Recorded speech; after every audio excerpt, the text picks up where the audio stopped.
हमारा मानव जीवन वो संपूर्ण शक्ति संपन्न है जिससे भगवत प्राप्ति करनी है। बिना भजन के भगवत प्राप्ति असंभव है। भजन हमारा जीवन। आज हम सुबह साधकों से यही कह रहे थे, लोग जीते कैसे हैं बिना भजन के। विषय सेवन, विषय चिंतन, प्रपंच चिंतन, ये सब बन सकता है, भजन नहीं बन सकता। कैसी बात करते हो? प्रयासरत क्यों नहीं हो? इतना क्यों इंद्रिय और मन को प्रोत्साहन दे दिया विषयों के लिए कि वो भजन के लिए ना बोल दिया कि भजन ना बने तो भगवत प्राप्ति कर। किस उद्देश्य का पालन करने के लिए मानव जीवन प्राप्त किए? क्या उद्देश्य है?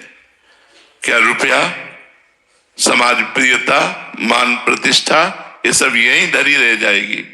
इंद्रियों का दुलार, मन का दुलार, ये नरक की प्राप्ति कराएगा। हम भगवान के निज अंश हैं। हम भगवान के भक्तों के संग से अपने मन को जबरदस्ती बलात् भजन में लगाएंगे। हम अविनाशी भगवान के अंश हैं, हम क्या नहीं कर सकते?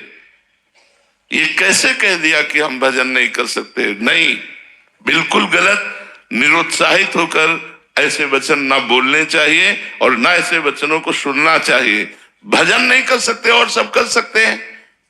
हमारी वाणी है, बोल सकते हैं, तो राम क्यों नहीं बोले, राधा क्यों ना बोले, कृष्ण क्यों ना बोले, मृदु क्यों ना बोले, हितकर क्यों ना बोले। हाथ है तो हम परोपकार क्यों ना करें, पैर है तो हम प्रदक्षिणा क्यों ना करें, हृदय है तो हम भगवान को समर्पित क्यों ना करें। अन्य साधन सब शून्य है, भगवान का नाम जप ही अंक है। जैसे अंक रखने से शून्य 10 गुना महत्व रखता है, अंक हटा देने पर शून्य का कोई महत्व नहीं। ऐसे ही भगवत चिंतन शून्य, हर सत्क्रिया यहां से ब्रह्मलोक तक ले जाएगी, लेकिन ब्रह्मलोक भी नाशवान है। आ ब्रह्म स्तंभ पर्यंतम सर्वम मायामयम जगत सत्यम सत्यम पुनः सत्यम हरे नामयु केवलम। हमें ऐसा नहीं बोलना। आप चूंकि भजन कर रहे हैं, समाज के लिए प्रश्न है, लेकिन बिल्कुल हम इस बात को सुनना नहीं चाहेंगे कि हमसे भजन नहीं होता। भजन होता सिद्धों से है, साधक को जबरदस्ती भजन करना पड़ता है। हम अभ्यास योग युक्तेनो चेतसा नान्यगामिना, हम ऐसा अभ्यास इस जन्म में करेंगे, हमारा चित्त भगवान को छोड़कर और कोई चिंतन ही न करे। अभ्यास के द्वारा सब कुछ किया जा सकता है। हम निराश, हताश, उदास ऐसे व्यक्तित्व नहीं होना चाहिए। किसी भी स्थिति में, किसी भी कार्य प्रणाली में, किसी भी क्षेत्र में निराशा हमारे अंदर नहीं होनी चाहिए। हमारे अंदर उत्साह होना चाहिए। हम रौंद के फेंक देंगे हर बाधाओं को। हम भगवान के बच्चा हैं, हम अविनाशी परमात्मा के अंश हैं। ऐसा नहीं है कि हम इंद्रियों की विलासिता और मन की भोग विलासिता में ऐसा बोल पड़े कि हमसे भजन होता ही नहीं, भजन के बिना नहीं। भगवान की प्राप्ति के लिए सुलभ मार्ग भजन है। भगवान का जितना चिंतन किया जाएगा उतना ही हम माया से हटकर भगवान के समीप होते जाएंगे। अनन्य चेता सततम यो माम स्मृति नित्य सा तस्याहम सुलभा पार्थ। भगवान उसके लिए सुलभ होते हैं जो नित्य निरंतर भगवान का चिंतन करता है। अपने चित्त को भगवान के चरणों में लगाने में जो भगवान का चिंतन करते ना हो। हम मुख में भगवान का नाम स्मरण कर रहे हैं मधुर मधुर, और शरीर से हम चेष्टाएं कर रहे हैं, कर्म कर रहे हैं, और वो कर्म भगवान को अर्पित कर रहे हैं। हम नित्य प्रति क्षण भगवान के नजदीक पहुंच रहे हैं। भगवान का विस्मरण करके केवल धन संपत्ति और भोगों की चाह में भटकना, ये तो दिव्य मनुष्य जीवन को व्यर्थ नष्ट कर देना है। इसलिए सबसे प्रार्थना है, ये शब्द तो आना ही नहीं चाहिए कि भजन के बिना हमारा जीवन किसी कार्य का नहीं है, हम भजन नहीं कर सकते। ये शब्द नहीं आना चाहिए कि भजन नहीं कर सकते। भजन के बिना जीवन किसी कार्य का नहीं। जब आप सुअर कुत्ता बनोगे तब भजन करोगे, जब आप पशु पक्षी बनोगे तब भजन करोगे। अरे दुर्लभो मानुषो देहो, इतना दुर्लभ मनुष्य शरीर मिला, यदि इस मनुष्य शरीर में अपने प्रभु से प्रेम न कर पाए, प्रभु को रिझा न पाए, तो और क्या है। और प्रभु के प्रेम की प्राप्ति, प्रेम मूल यह नाम है, भगवान का नाम ही प्रेम मूल है। ब्रह्म राम ते नाम बड़ वरदायक वरदान, भगवान से भी बढ़कर भगवान का नाम है। यदि हम राम राम कृष्ण कृष्ण हरि हरि राधा राधा प्रतिपल रट रहे हैं तो भगवान हमारे हृदय में प्रकाशित होंगे, भगवान हमारे नेत्रों में जरूर वो सामर्थ्य देंगे कि इस माया का पर्दा हटाकर हम कण कण में क्षण क्षण में भगवान का अवलोकन करें। भगवान विराजमान है। इसलिए ये निरुत्साहित करने वाली बात तो किसी की जबान में नहीं आनी चाहिए। हम प्रयास करेंगे, हो सकता है हमारा प्रयास असफल प्रयास रहे, लेकिन हम फिर प्रयास करेंगे तो 1 2 3 बार 4 बार हम किसी बार तो सफल प्रयास करने वाले बन ही जाएंगे। हमें निराशा बिल्कुल पसंद नहीं। हताश होना, उदास होना, निराश होना ये हमारे जीवन में नहीं, और ये हम मनुष्य जीवन में बर्दाश्त नहीं करना चाहते। आप लोग वहीं परास्त हो रहे हो जहां भगवान का आश्रय नहीं। क्या है, आप विचार करके देखिए, जिसकी दोनों किडनी फेल हो, डायलिसिस हो रहा हो, शरीर भीषण कष्ट से युक्त हो, हम दहाड़ रहे हैं, अभी मृत्यु हो जाए उसकी क्या परवाह। हम भगवान के जन हैं, भगवान के अंश, हम कोई शरीर थोड़ी है, तरफ है। हमारा जन्म केवल इस बात को लेके बैठ जाए कि हमारी किडनी खराब, हमारा कष्ट है, अब हम कुछ कर नहीं सकते। नहीं, हम हर वो कार्य कर सकते हैं जो स्वस्थ आदमी कर सकता है। हमारे में जोश होना चाहिए, हमारा में संकल्प शक्ति होनी चाहिए। वो तभी होगी जब अध्यात्म से जुड़ोगे। भजन करो, भगवान का नाम स्मरण करो और उत्साहित रहो और वीर पुरुष बनो, कायर पुरुष नहीं। ये मैं नहीं कर सकता, ये हमारी डायरी में नहीं है।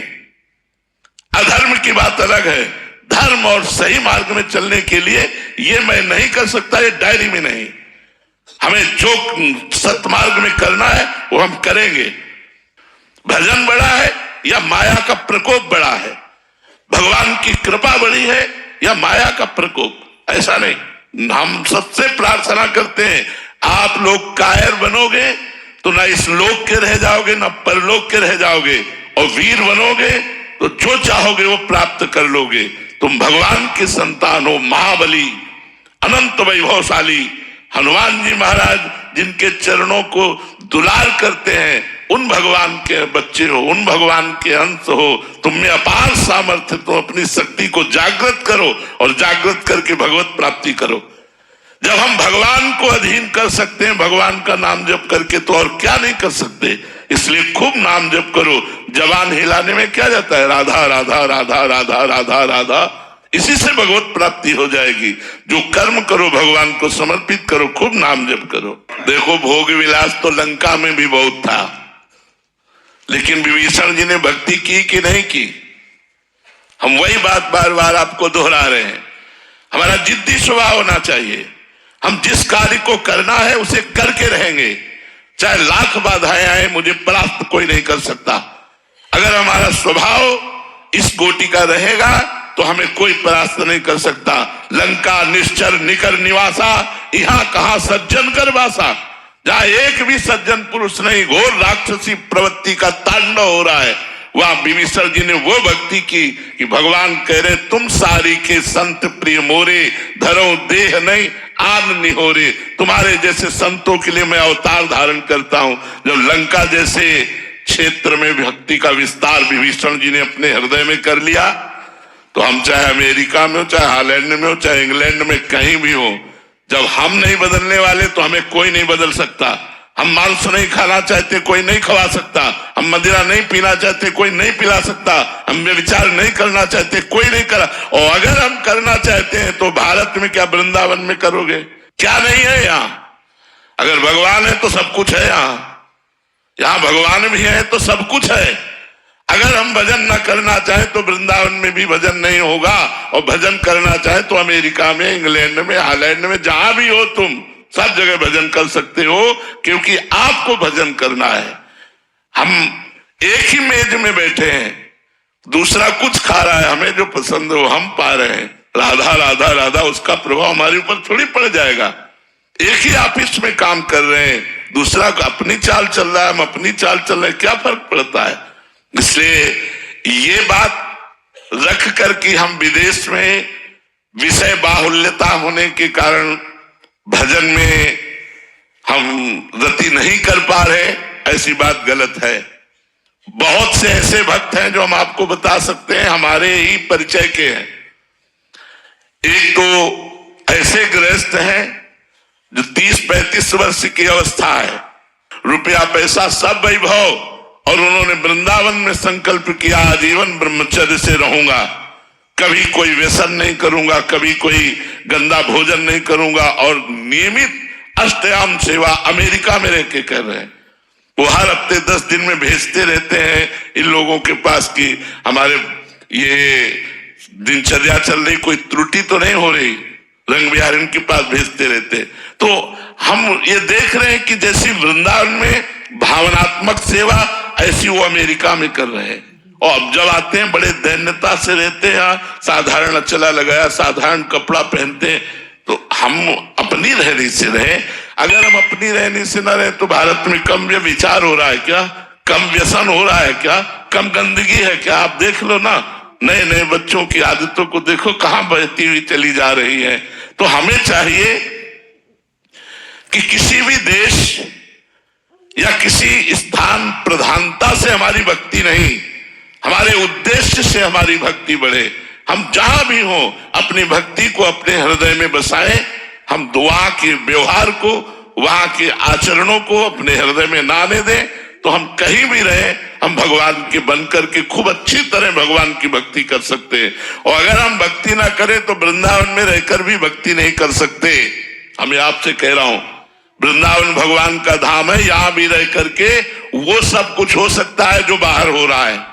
और अगर भक्ति करना चाहो तो बाहर में भी कर सकते हो, वो सब कुछ कर सकते हो।